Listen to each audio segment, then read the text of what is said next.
Dr. Birx will walk through some of these trends in a few moments, but they're very positive trends for winning. We're going to win. We're going to close it out. While we mourn the tragic loss of life, and you can't mourn it any stronger than we're mourning it, the United States has produced dramatically better health outcomes than any other country, with a possible exception of Germany, and I think we're as good or better. On a per capita basis, remember that, on a per capita basis, our mortality rate is far lower than other nations of Western Europe, with the lone exception of possibly Germany. This includes the UK, Switzerland, Belgium, the Netherlands, Italy, France. Spain, for example, has a mortality rate that is nearly 4 times that of the United States. But you don't hear that. You hear we have more death. But we're a much bigger country than any of those countries, by far. So when the fake news gets out there and they start talking about the United States as number one, but we're not number one. China's number one, just so you understand. China's number one by a lot. It's not even close. They're way ahead of us in terms of death. It's not even close. You know it. I know it. They know it. But you don't want to report it. Why? You'll have to explain that. Someday I'll explain it. Since we released the guidelines to open up America again, and this was 2 days ago, a number of states led by both Democrat and Republican governors have announced concrete steps to begin a safe, gradual, and phased opening. Texas and Vermont will allow certain businesses to open on Monday while still requiring appropriate social distancing precautions. And I can tell you the governor of Texas, Greg Abbott, he knows what he's doing. He's a great governor. He knows exactly what he's doing. Montana will begin lifting restrictions on Friday. Ohio, North Dakota, and Idaho have advised non-essential businesses to prepare for a phased opening starting May 1st. Throughout this crisis, my administration has taken unprecedented actions to rush economic relief to our citizens.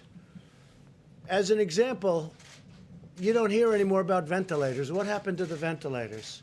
And now they're giving you the other. It's called testing. But they don't want to use all of the capacity that we've created. We have tremendous capacity. Dr. Birx will be explaining that. They know that. The governors know that. The Democrat governors know that. They're the ones that are complaining.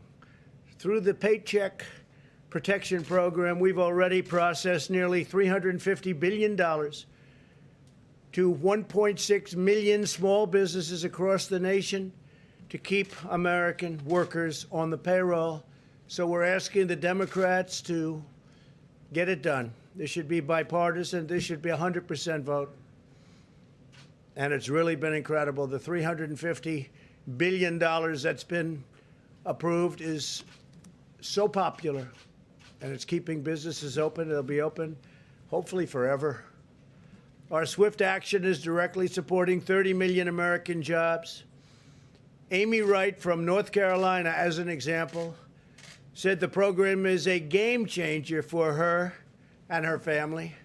It's coffee shops, and she has 120 employees, many of whom have developmental and intellectual disabilities. And now they're all staying, and they're getting paid, and she's got a dream, and it's going to take place very quickly when she opens again. So, Amy, good luck. North Carolina, great place. Scott and Julie Alderink helped lead a church and own a restaurant in South Dakota with about 15 employees. They were already starting layoffs. Layoffs were moving along rapidly. But now they've hired their employees back, and they can keep their restaurant open, and it'll be moving quickly, very quickly, as opposed to not having anybody and probably not having a place to have all of these people employed. She would have been out of business. She would have been gone. The Paycheck Protection Program funding is now fully drained. It's out. It's gone. $350 billion to small businesses. And in turn, it goes to the employees of those small businesses. Lawmakers must stop blocking these funds and replenish the program without delay. The Democrats have to come on board. I used to read that these were Democrat programs, not Republican. Seems to have switched around a lot, hasn't it, huh? Switched around a lot. The Republicans want it. I think the Democrats probably do too. But they also want other things that are unacceptable. This is about COVID. This is about the plague and what it's done to us. This isn't about extraneous things that they've been trying to get for years and that our country doesn't want them to have. As we enter the next stage of our battle, we are continuing our relentless effort to destroy the virus. My administration is taking steps to protect high-risk communities by providing funding for 13,000 community health center sites and mobile medical stations in order to equip them with the most advanced and robust testing capabilities. These sites are incredible. What they can do is incredible. The job they do is incredible. These centers provide care to 28 million people living in medically underserved urban and rural regions, including many African American and Hispanic communities. We're taking care of them. And it's so important because you've all been reading about the disproportionate numbers on African American, and you're reading a little bit less about Hispanic, but likewise Hispanic communities. The numbers are disproportionate. In fact, we're doing big studies on it right now. We don't like it. Not right. Nationwide, we've now conducted over 4 million tests, and Deborah will be talking about that. It's double the number conducted by any other country on Earth. So that's more than 2 times, actually, the number conducted by any other country on Earth. You hear so much about testing. What we've done is incredible in testing. And I started with an obsolete, broken system from a previous administration or administrations. But I would really say administration for a different reason, because testing has become so advanced over the last number of years. And we have the most advanced of all. I spoke with other nations this morning, the leaders, and they all are talking about our great testing capability, and some of them want to know what to do. How can they get involved, because they need it for their own countries. In Louisiana, Massachusetts, Rhode Island, New York, and other hotspots, we have also tested more people per capita, by far, than Italy, Spain, Germany, France, and the United Kingdom, and all other major countries. So think of that. In New York, for instance, per capita testing is 6% higher than in Singapore. In fact, there's a typo. It's 67% higher. There's a big difference. I'd say there's a big difference between 6% and 60%. I was looking, I said, 6% doesn't look too good. It's 67%. Good job out there. Higher than Singapore, 64% higher than South Korea, and 47% higher than Australia. So it's 67% higher than Singapore, which is a very advanced place in terms of what they're doing.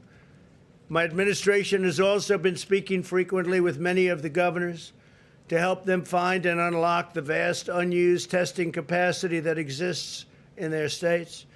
Dr. Birx discussed yesterday the commercial and academic laboratories in the states have tremendous unused capability, which they can use. The governor should use it. Tremendous unused capability. They're waiting for business from these governors that some of them complain. I must tell you, for the most part, we're getting along great with them, but some of them like to complain. But I still go back, because the hardest thing of all, by far, by a factor of 20, is the ventilators. And now we're the king of ventilators. We have ventilators. We're going to be helping other countries very soon. We're going to be helping Mexico. I spoke with the president of Mexico. He's great, great guy. And I told him we're going to be helping him. They desperately in Mexico need ventilators, and I told him we're going to be helping him very substantially. We're in a position to do that. We're building now thousands a week. And they're coming in rapidly, and they're very, very high quality. But we're also helping governors to develop strategies to smartly deploy their testing capacity to protect vulnerable and underserved populations while getting Americans at lower risk safely back to work. So again, we have tremendous testing capacity. Now, a lot of people like the Abbott test that we came up with. Abbott, it's a brand new technology, brand new test. It's great. It's 5 minutes, boom, you put it in.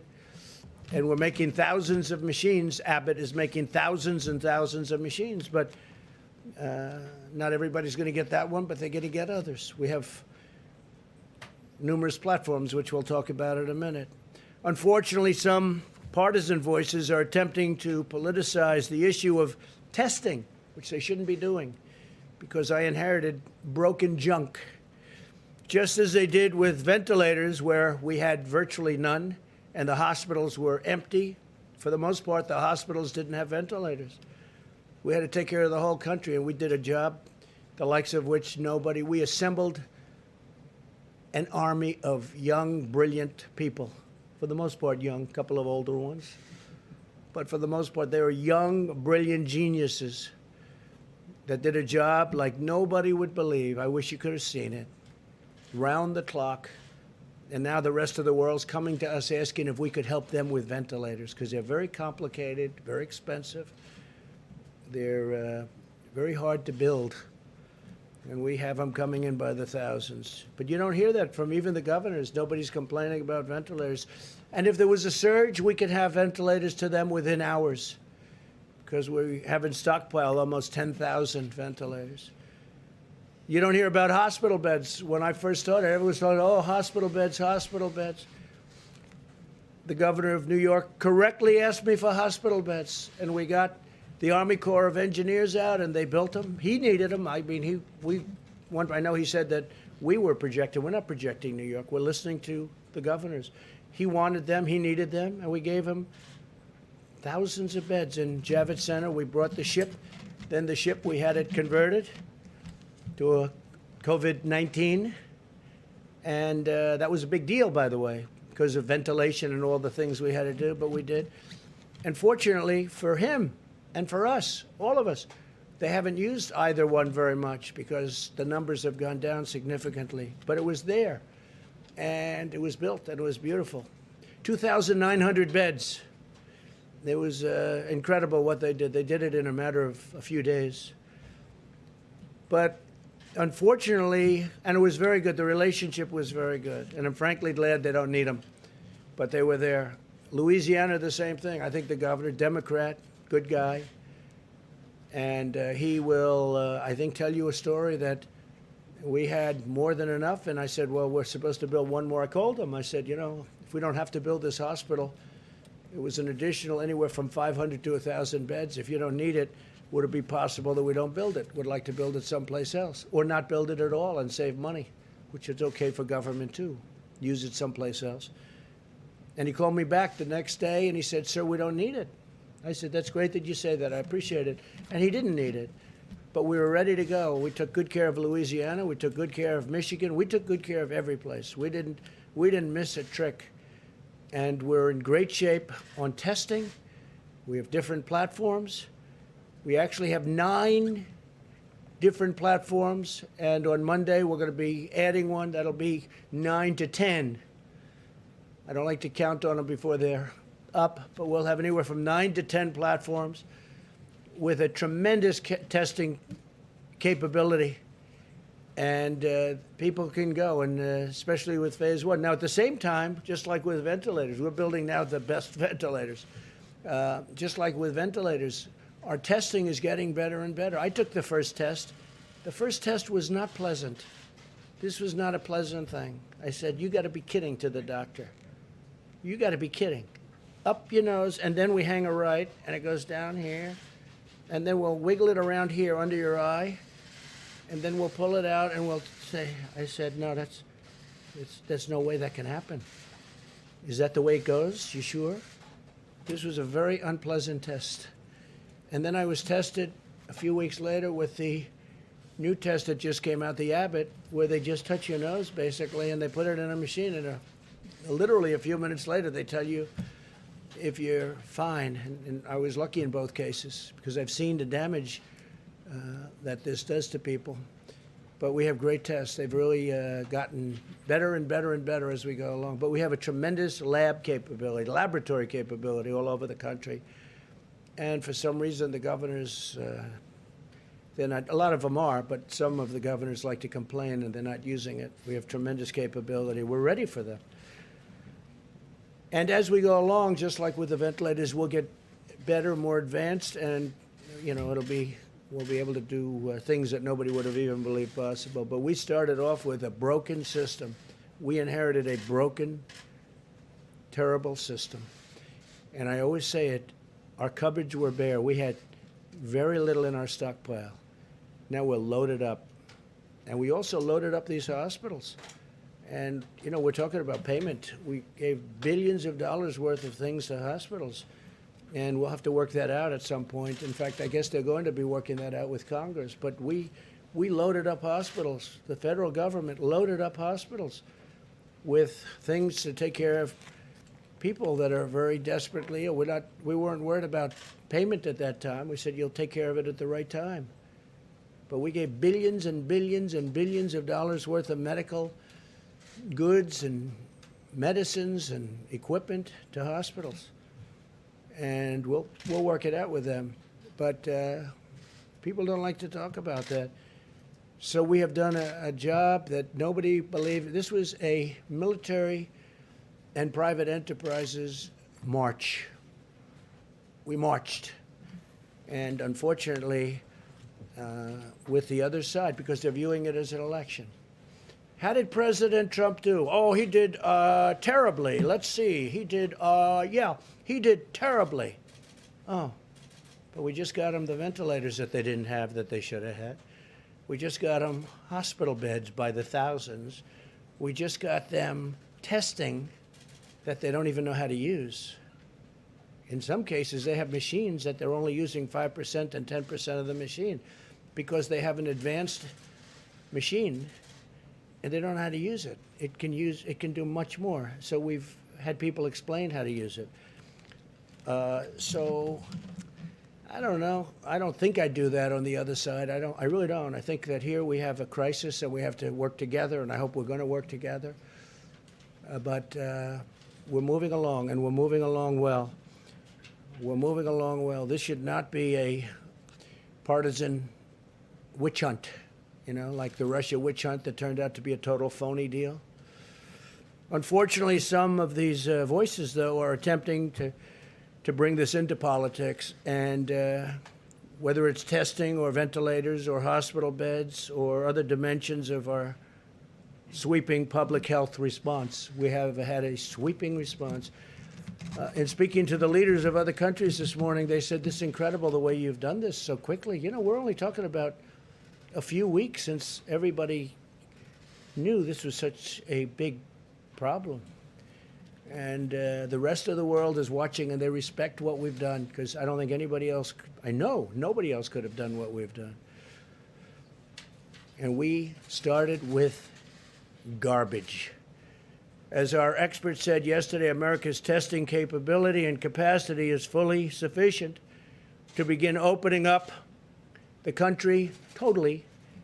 Indeed, our system is by far the most robust and advanced anywhere in the world by far. The rest of the world will tell you that. I spoke this morning to a friend of mine, President Moon of South Korea. He just won the election. He won it by a lot. He had a big victory, which I was happy about. And he was saying what a great job we've done in this country. I told him the same thing. He said, what a great job we've done here in this country. So I appreciated that. He had a great, by the way, he had a great victory, and we're very happy about that from the standpoint of our country, working very well with them. South Korea. As we approach, and the approach that we use, but as we approach, hopefully, the downward side of what's going on, I think you're going to see some incredible hard facts and evidence that what we did was right. There's a lot of talk about herd, the word herd. I don't want to show you charts of people that went a different way, but it's scary. It's scary. We would have had, I think, millions of people die had we done a different way. And I think numbers are just coming out where they're estimating 60,000 people will die. That's horrible. I always say one person is too much, especially in this case when it could have been stopped in China. Could have been stopped in China before it started. And it wasn't. And the whole world is suffering because of it. But this herd concept, and everybody had to think of it at the beginning because look at us. We have the greatest economy in the history of the world. Better than China, better than any country in the world, better than any country has ever had. We had the highest stock market in history by far. And I'm honored by the fact that it has started to go up very substantially. That's because the market is smart. The market is actually brilliant. I've seen it. And they're viewing it like we've done a good job. They view it that way. Because if you would have told me that we're at 24,000 or beyond, and the highest we were ever was, we never hit 30. We were getting close to 30. So let's say around 29,000, we're at 24. We were heading down. I would start to say, oh, wow, we may be heading into territory where I started. I didn't like that. Now we're way up. But if you would have said to me, with what we've gone through, not caused by our country or our people or not caused by certainly anybody within our country, but if you would have said that after going through this horrible plague, that we'd have a stock market that's much, much higher than when I started, much higher than where I started. And I think I think we have tremendous momentum. We have a big election coming up, but I think we have tremendous momentum. First, we get rid of the plague.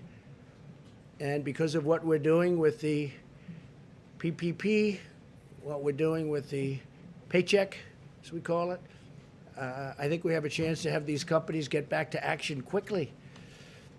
But our approach to testing is based on facts, data, and very hard evidence, not partisan agendas or coordinated political talking points. Mike Pence, who's a phenomenal guy, is making the commencement address right now at the Air Force Academy, where they're being very politically correct. Everyone's standing not 6 feet, but 10 feet apart, okay?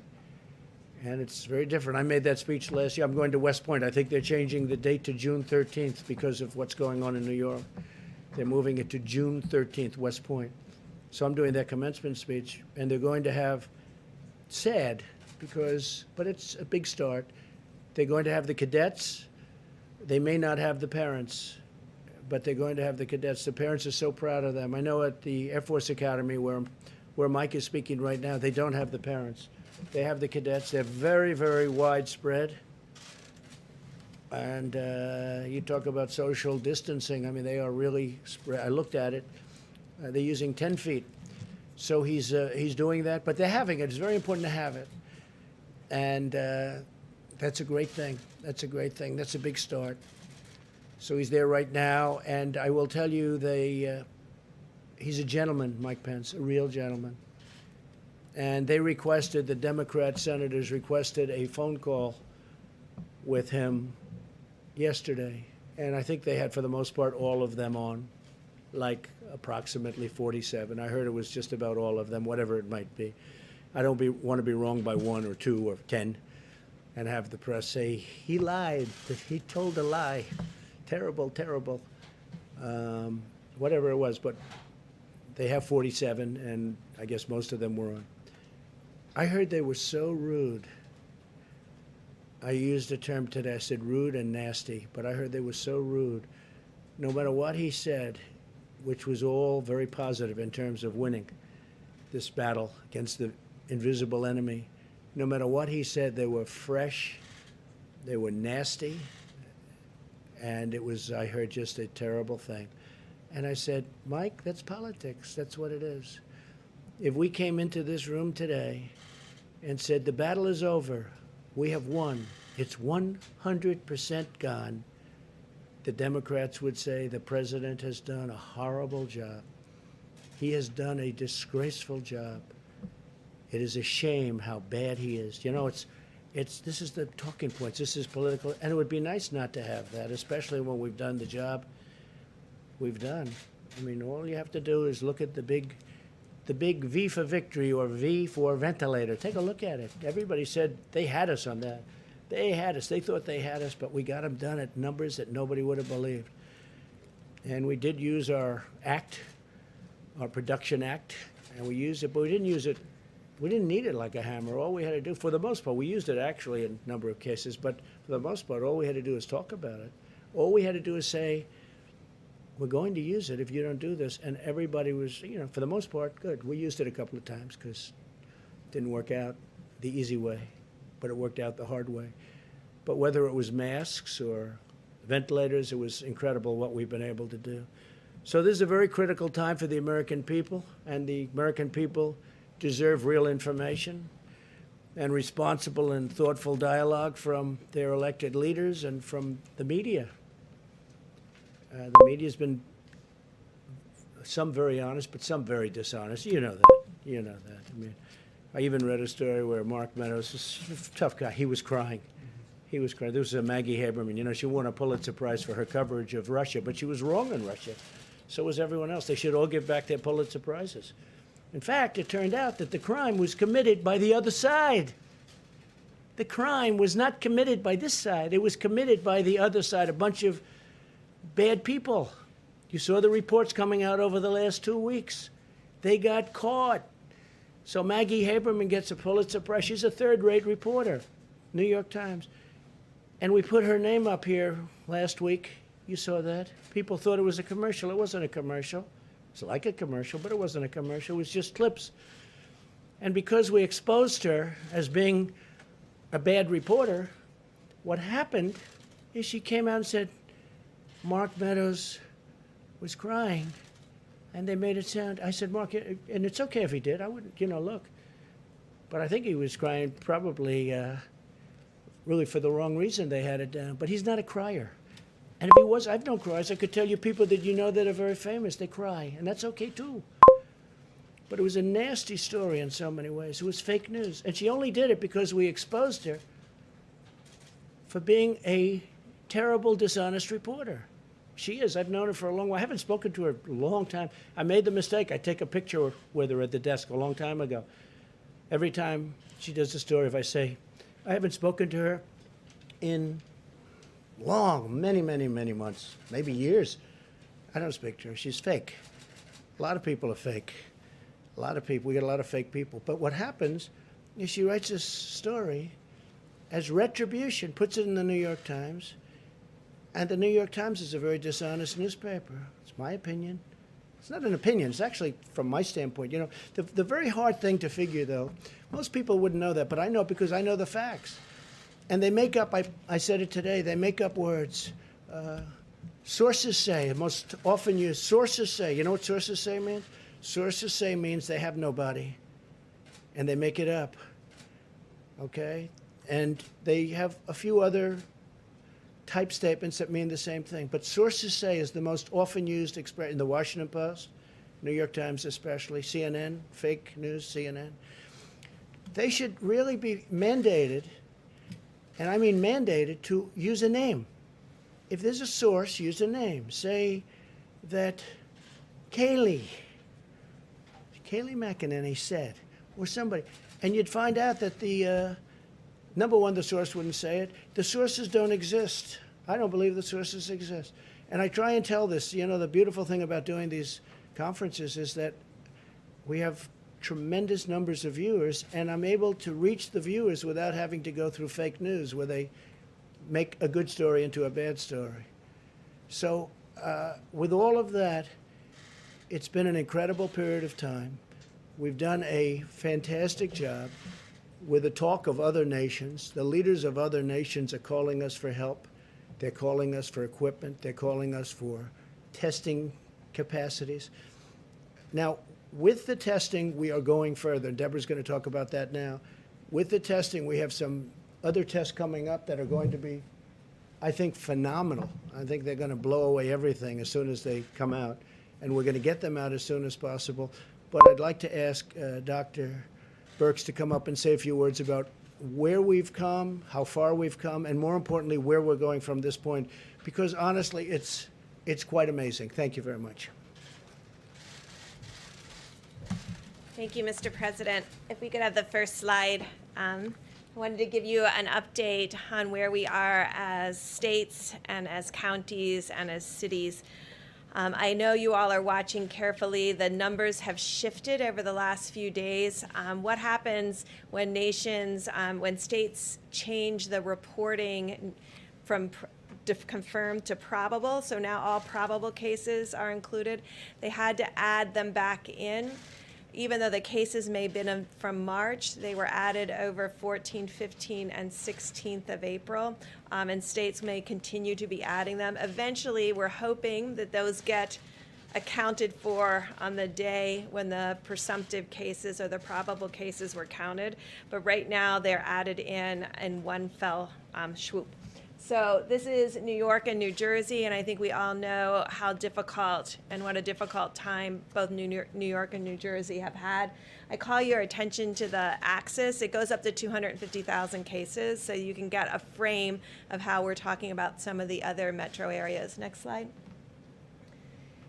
These are the 25 metro areas, the top 25 metro areas, and you can only see the New York metro area in this slide. Again, the axis goes up to about 300,000, includes the New Jersey part of the metro area as well as part of southern Connecticut. Next slide. But if I take New York out, and the reason I wanted to do that, now the axis is 1/10 of the previous axis. So that previous axis, the previous slide, 300,000. This slide, 30,000. So that will give you a frame of reference for some of these other metros. The reason I wanted to show you this is cumulative cases, and we are still tracking very closely the issues in Chicago and Boston. But on this slide, I hope you can see the yellow line. That is Detroit. And Detroit and this mayor of Detroit has really done an extraordinary job, and the people of Detroit have done an extraordinary job with their social distancing. The other line I want to call your attention to is the line here. This is New Orleans. And I think, frankly, I was concerned about New Orleans because they had a lot of pre-existing comorbidities.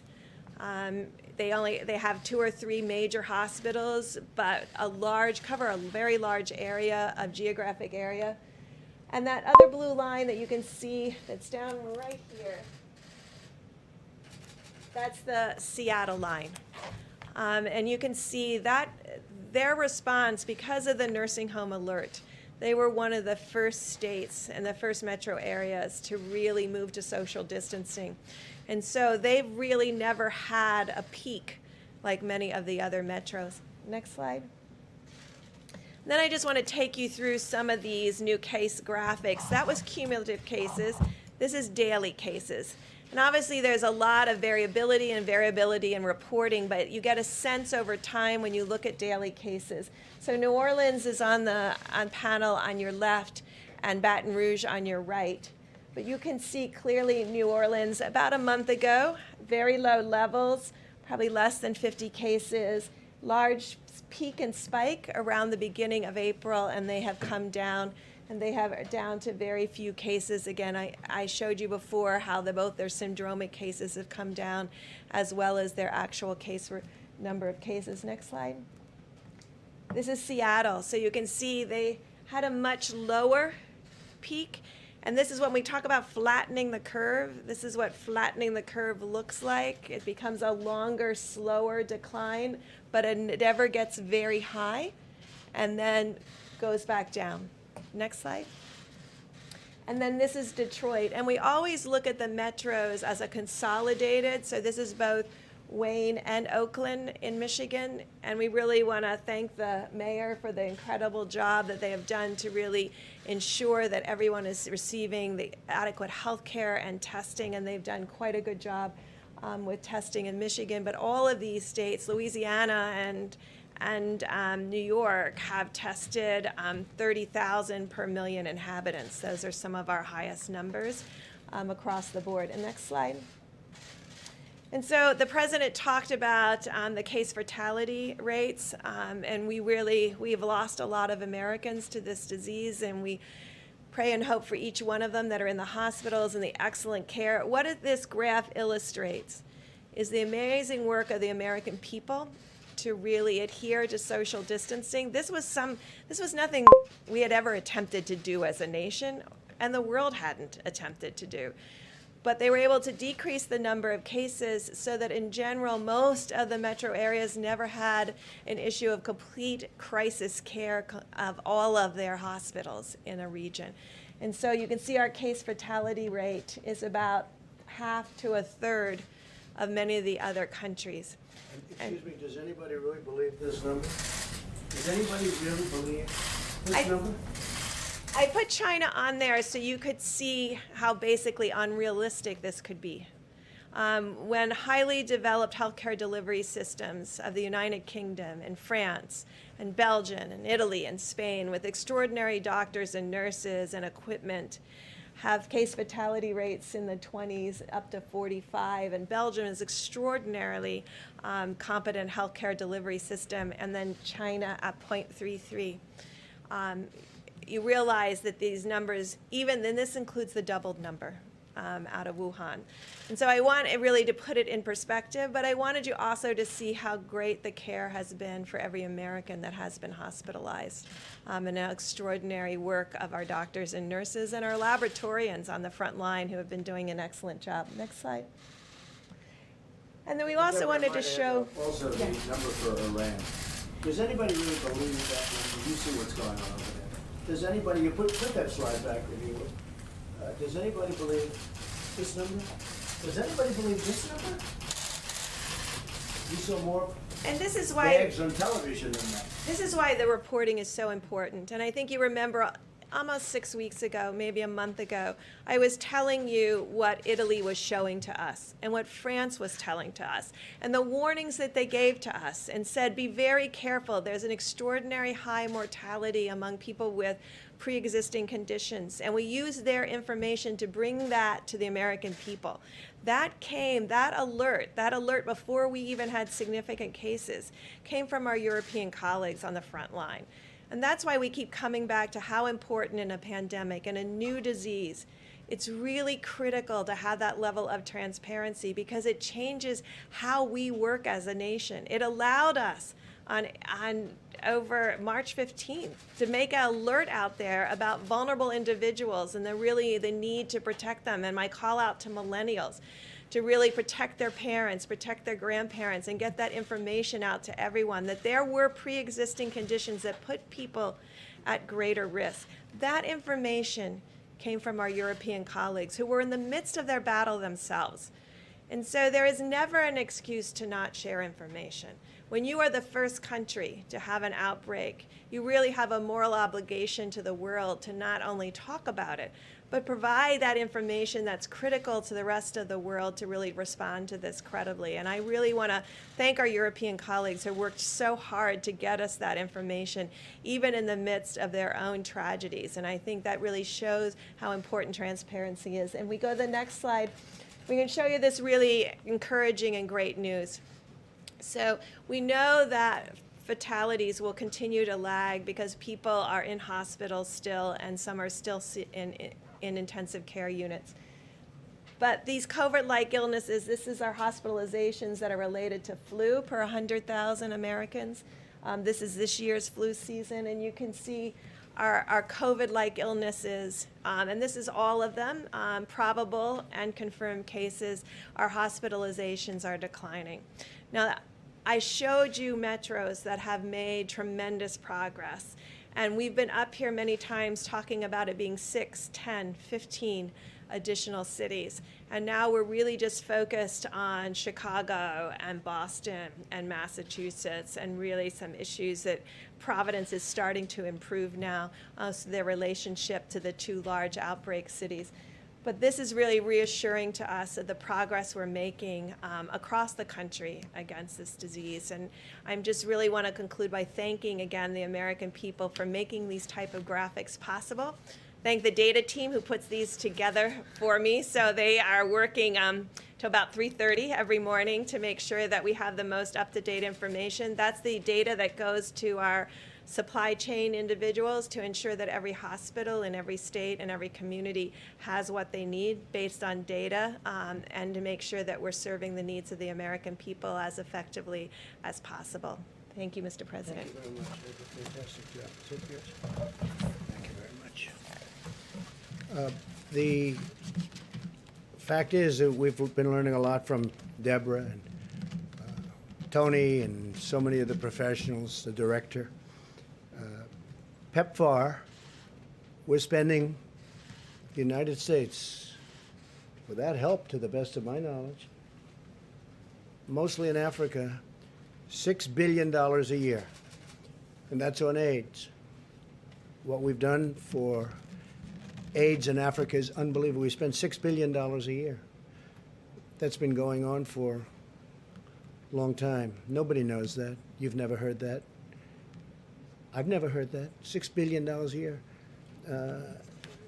Millions of people are living right now, and living very comfortably, because of the fact that we have found the answer to that horrible, horrible plague. That was a plague.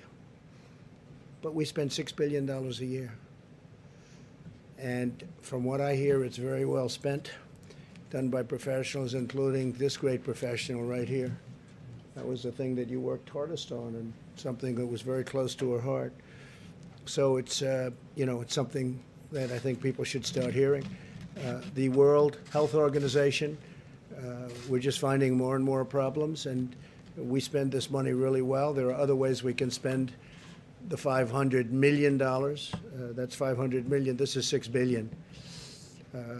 But we can find other ways to spend it where people are going to be helped, we think, in a much greater way. We're doing some research on certain people that take a lot of credit for what they do.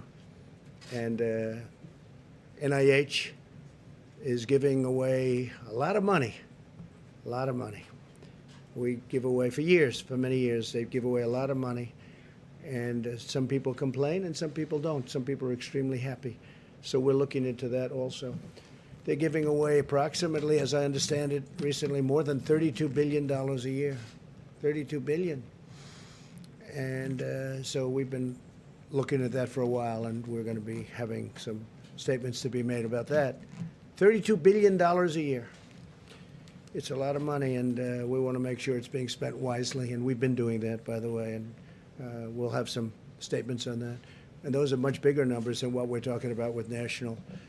If you look with our friends from wherever they come from, 500 million is a lot of money, but it's not a lot compared to the kind of money that we give out.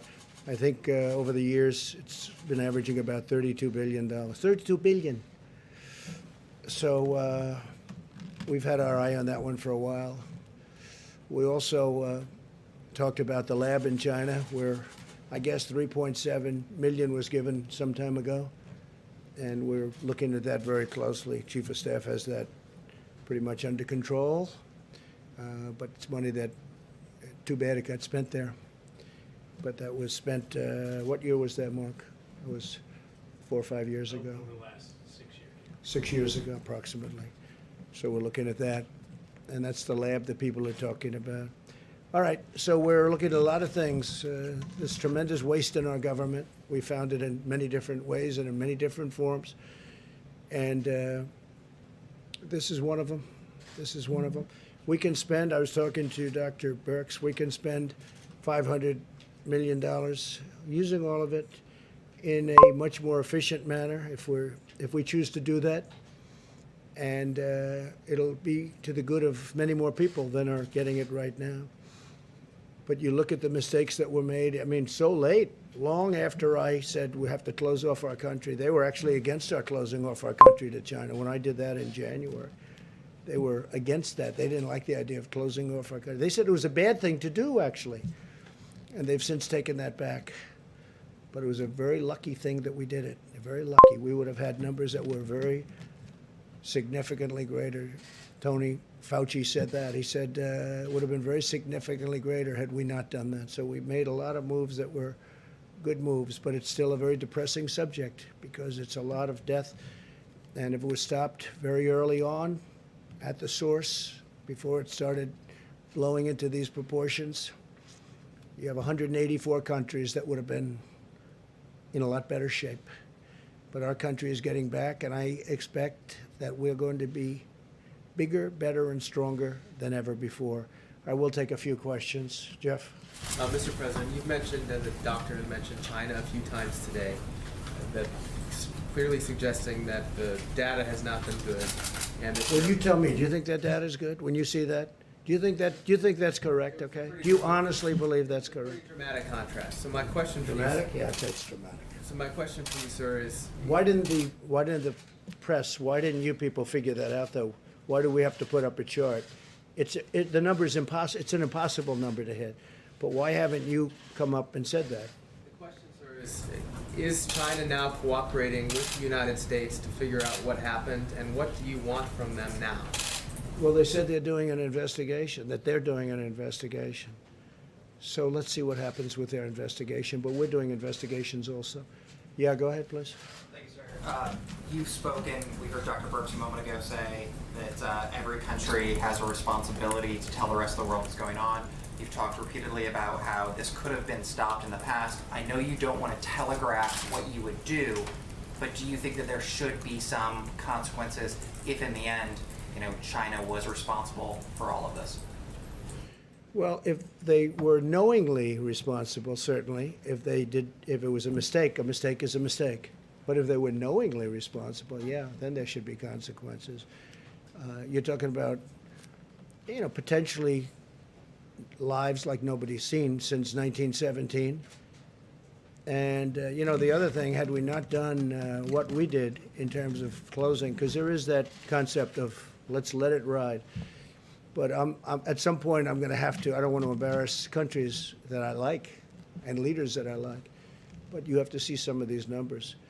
In my opinion, so we're talking about maybe 60,000 or so. That's a lot of people, but that's 100,000 was the minimum we thought that we could get to, and we will be lower than that number, anywhere from 100 to 220,000 people. But I really believe it could have been billions of people had we not done what we did. We made a lot of good decisions, but one of those things. Go ahead. Have you ruled out that this was an unknowing situation? Have you ruled I out haven't that ruled there's out no- anything. I want to Okay. look at the facts as they come in. No, I want to look at the facts, please. Thank you, sir. Thank you very much, Mr. President. Sure. Last week, you claimed that you're in charge of everything, yet the American people don't understand why you're unwilling to use the awesome powers of your presidency to make American companies manufacture the PPE and also the testing equipment that you Who need you to with? implement your recommendations. I know, but who are you on with? How I'm with TMN. Recommendations for TMN, what is Talk TMN? Media News. What? My name is Doug Christian with Talk Media News. Yes. Talk Media News. Yeah. And Go ahead, keep reading your question. the thing is how to make companies build these testing equipment so that you can do what you want. Well, we're doing that right recommended. now. We're doing it. We're doing it right now with ventilators. We have General Motors. We have General Electric. We have 11 different companies, great companies, building them for us all over the United States. We're starting to make our own gowns, as they call it. We're making some incredible things. And as far as the testing is concerned, most of that now is done in the United States. We're doing it in the United States, our different platforms. And so I just don't think you were listening. Senators were complaining to Which senators? to Vice President Which Pence senators? yesterday. Which senators? Independent Senator Angus King.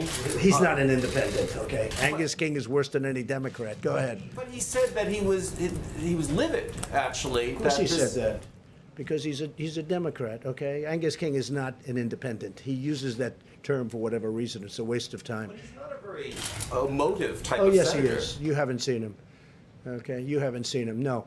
Angus King is a Democrat, and that was totally staged. I heard that, and it was totally staged. Just like you read the question, he read his question. Yeah, please, in the back. Mr. President, I want to ask you about one of your retweets that you. Which one? the one you retweeted from Paul Sperry, let's see if authorities enforce the social distancing orders for mosque during Ramadan like they did churches during Easter. I'm wondering. Yeah, no, I would like to see that. And, you know, I just spoke with leaders and people that love mosques. They love mosques. And I'm all in favor of that. But I would say that there could be a difference, and we'll have to see what will happen. Because I've seen a great disparity in this country. I've seen a great disparity. I mean, I've seen a very strong anti-Israel bent in Congress with Democrats. It was unthinkable 7 or 8 or 10 years ago, and now they're into a whole different thing between Omar and AOC. I say AOC +3, add them on. You have, I mean, the things that they say about Israel are so bad. And I can't believe it. Now, just a minute. So I would be interested to see that, because they go after Christian churches, but they don't tend to go after mosques. And I don't want them to go after mosques, but I do want to see what their bent is. Yes, please, in the back. Mr. President, that in fact, Go ahead, that please. you're suggesting that imams wouldn't follow social No, distancing? I think that I just had a call with imams. I just had a call with ministers, rabbis. We had a tremendous call with the faith leaders. No, I don't think that at all.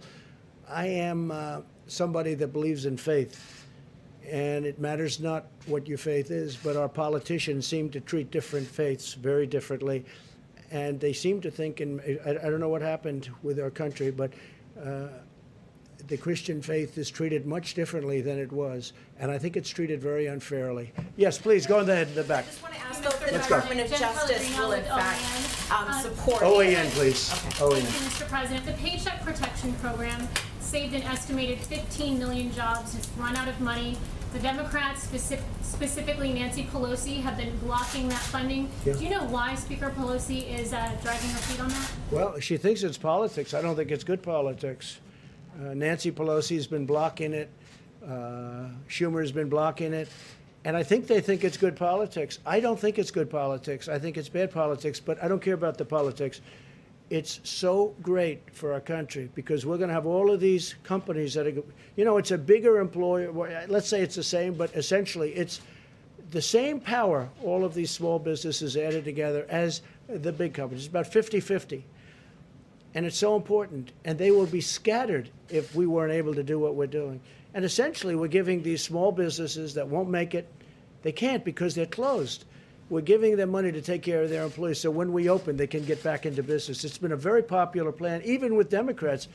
I think it basically passed unanimously twice, the first section, which is $350 billion. So we're trying to get 250. Nancy Pelosi is blocking it. She sits in her house in San Francisco, overlooking the ocean, and she doesn't want to come back. She doesn't want to come back. She doesn't want to come back to D.C. She's got to get back and get this thing approved. It's very important. Please, go ahead. Dr. Burks, if I may, you again praised the American people for doing their bit over the past few weeks. But what goes through your mind when you see photographs of crowded beaches in Florida? Is that a concern for when we start seeing some of these restrictions being lifted?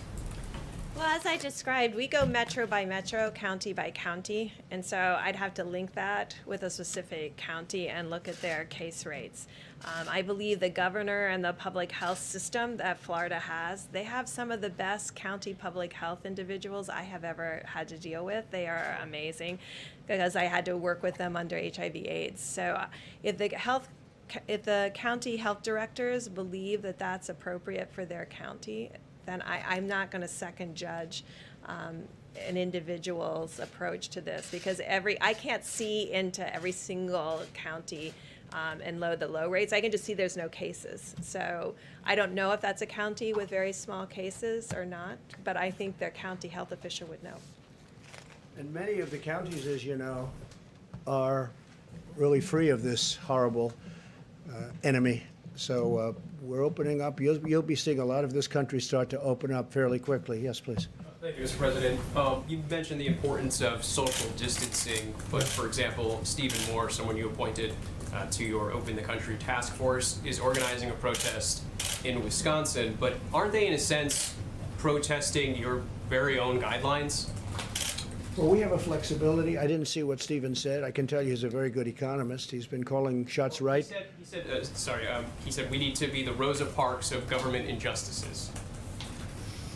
Well, there is a lot of injustice. When you look at Virginia, where they want to take your guns away, if they want to violate your Second Amendment, when you look at, I mean, look, I'm getting along very nicely with the governor of Michigan, but she has things, don't buy paint, don't buy roses, don't buy, I mean, she's got all these crazy things.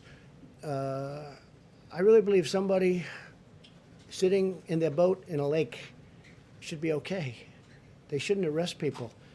Some of them are being unreasonable. I really believe that. They're being unreasonable. But I think Virginia is a great case, though, because they're using this. They're trying to take your guns away in Virginia.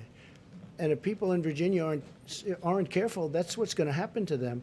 So, yeah, I mean, I could see where he's coming from. I think it's a strong statement, because hopefully this will be over very soon for all of us. But some have gotten carried away. They have absolutely gotten carried away. Some of these protesters are protesting your social distancing guidelines? I don't know. I mean, I notice there are a lot of protests out there. And I just think that some of the governors have gotten carried away. You know, we have a lot of people that don't have to be told to do what they're doing. They've been really doing everything we've asked them. We have a few states where, frankly, I spoke to the governors, and I could have gotten them to do, if I wanted to do what would have been perhaps politically correct. But they've been doing incredibly anyway. And as one of them said, everybody's doing exactly the same. In fact, our record is better than states where they're under a mandate or, you know, where they've agreed to do certain things. Now, we have some great states out there. We have incredible people in our country. And for the most part, that it's a strong statement, but I understand where he's coming from. And I think one of the greats would be one of the really important places that people really have to start looking at is what's going on in Virginia, because that's a mess with a government, with really a governor that's under siege anyway. Yeah, please. No, with the beautiful head of white hair. Go ahead. I'll tell you if I like his hair in about a minute after he asks the question. The Wall Street Journal. On that point, though, does the tweeting about, in the case of Virginia, linking the Second Amendment to some of these issues about lifting some of these restrictions in these states, not potentially pose a concern for the governors and civil unrest and potentially in those cases? And I have a second question, too. Well, I think just for that question, I think that's an easy one. That's not even politics. We're entitled to a Second Amendment, and he's trying to take the Second Amendment, meaning that state is trying to take the Democrats in that state. The Republicans are fighting it. They're trying to take that Second Amendment right, that Second Amendment right away. To me, that's liberty. That's when I say liberate Virginia, I would say liberate Virginia when that kind of thing happens. And where does it all stop? So I think it's a very good analogy. Go ahead. Sure. I mean, is this the right time to kind of bring in a Second Amendment issue? I think when they talk about taking your guns away, and if you notice, at the beginning of this pandemic, there were more guns sold, I think, than at almost any time in history. So it's obviously a big issue. And then you have them working and signing documents trying to take your Second Amendment away, essentially. So I do think it's an appropriate time to bring it up. Go ahead, second. This past week, after kind of an extraordinary slew of events from adversaries, North Korea, Russia, China, and Iran, all kind of pushing back on U.S. policy or toying with U.S. military forces. What's your message to some of these countries who may be trying to take advantage? I don't see it. No, I don't see it. We had a very good relationship with Russia.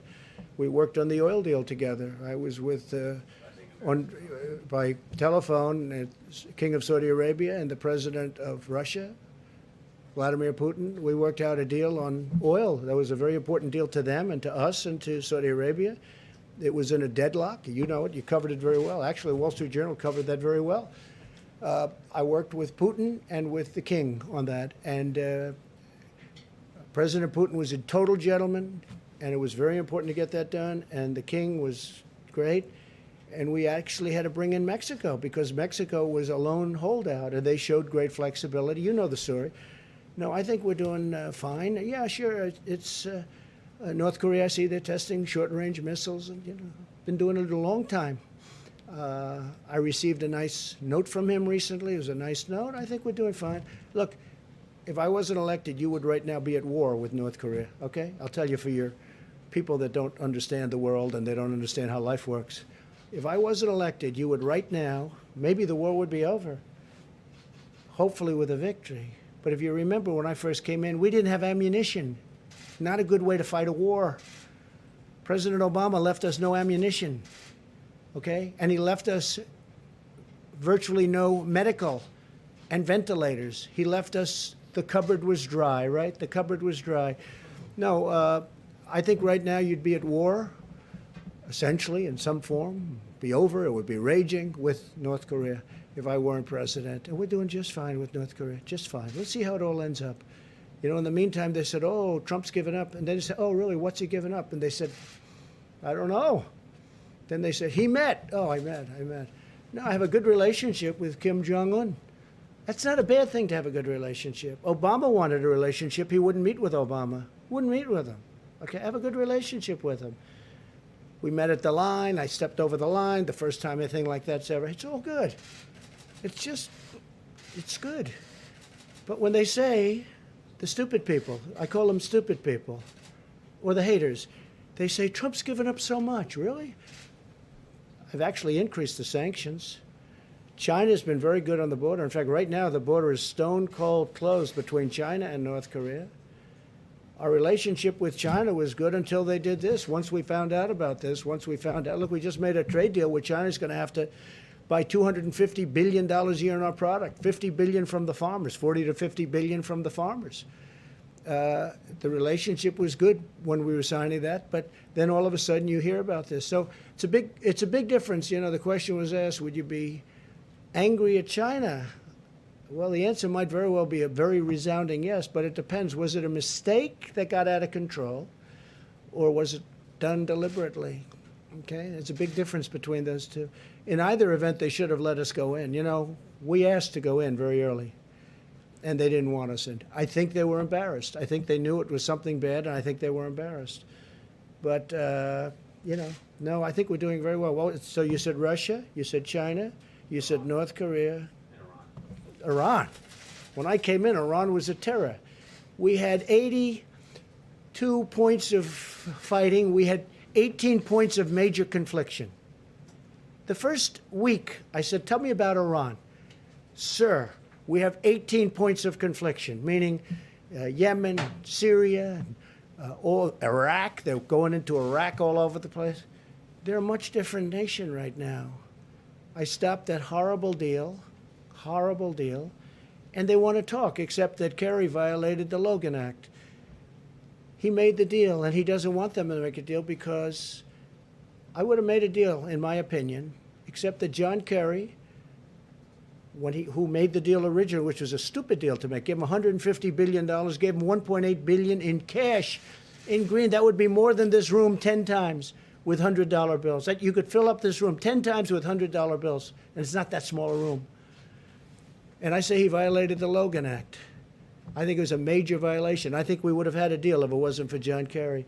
But he doesn't want to be, number one, embarrassed. Number two, he said, let's wait till after the election. Maybe Sleepy Joe Biden's going to win. And if Sleepy Joe Biden wins, you'll own the United States. And China will own the United States. China's paid us, you know, from the Wall Street Journal, hundreds of billions of dollars. Is that right? Tariffs. And we gave a lot of that money, a small percentage, but a lot of money to the farmers. And it kept the farmers going great. Right? But hundreds, we're getting tens of billions of dollars in tariffs. And by the way, for those of you that say, oh, we're paying, China devalued their currency in order to pay these. We didn't pay. China paid. They don't like to write that. They also added money into their system. So they paid for that. No, I think you have numerous countries waiting to see whether or not Sleepy Joe wins, because if Sleepy Joe won, they own our country. They will take our country.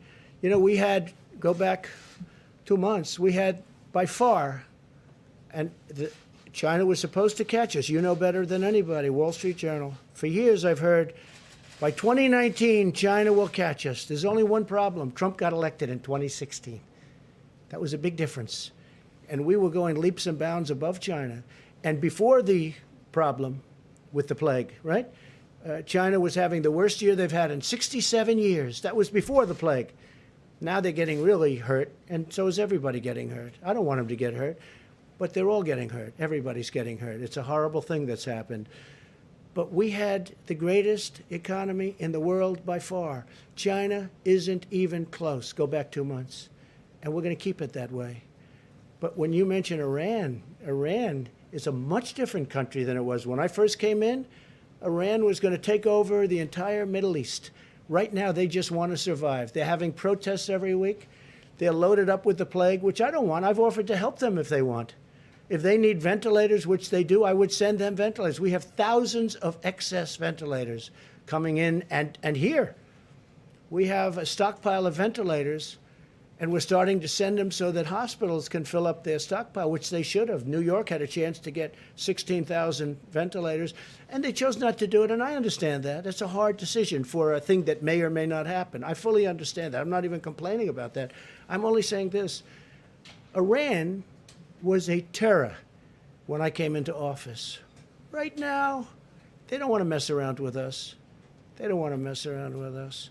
Two things. North Korea, same sanctions we've always had, except more. We haven't given anything. I think you'll hopefully take that back to the Wall Street Journal because they really don't understand it. They really don't. And with Iran, I mean, that's a different country right now. And they want to make a deal. The only reason they don't, they're being shamed in because the guy that gave them the sweetheart didn't want to met with them many times. He should have never met with them. And in my opinion, he's telling them, don't wait. Maybe Trump will lose, and then you can negotiate with a patsy, with a weak guy, and you'll take over between you and Russia. Nobody's been tougher on Putin. He knows it better than anybody. Nobody's been tougher on Putin than me. Look at the sanctions. Look at what I did with their pipeline going into Europe. Nobody even knew about it. I exposed it. Now everybody talks about it. I think it's a terrible thing for Germany to do. But at the same time, I have a very good relationship with Putin, and I was able to make a deal with Russia and Saudi Arabia and OPEC Plus. They call it OPEC Plus. That's going to save us, Texas, North Dakota, Oklahoma, other states, energy states, going to save us hundreds of thousands of jobs. And in fact, your paper wrote an incredible editorial for a change that Trump made a great deal for our country. That was a nice thing. I was shocked to see it coming out of the Wall Street Journal. Thank you all very much. We'll see you tomorrow. Thank you. Thank you very much. How many asymptomatic people have been tested? Is it possible?